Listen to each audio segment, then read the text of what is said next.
Hello, and you are watching another SEO Content Machine Next tutorial video.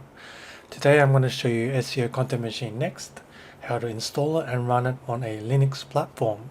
So right in front of you, what I have got is Ubuntu 18.04 64-bit server edition, and onto that I have installed XFCE desktop environment. So once that's been all installed, I've actually gone in also installed a VNC server and remotely logging in using type VNC, and I'm going to show you the steps from start to beginning to get SEO Content Machine running on a Unix distro.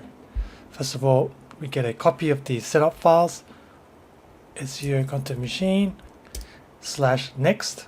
That's going to bring us to the next download page. We want to download the Linux version of SEO Content Machine. Okay, looks like download is complete, so I'm going to open the zip file. Right, here we are. What I want to do now is extract all these files to a folder. So let's do that.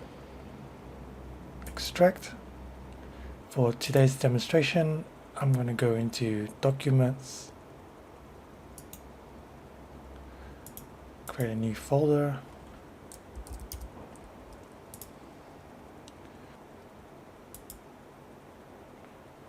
I'm going to click Extract.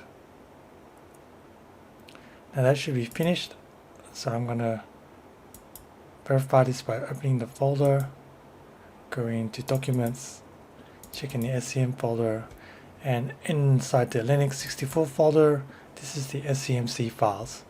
Now to actually launch the application, the easiest way is actually to go into your terminal.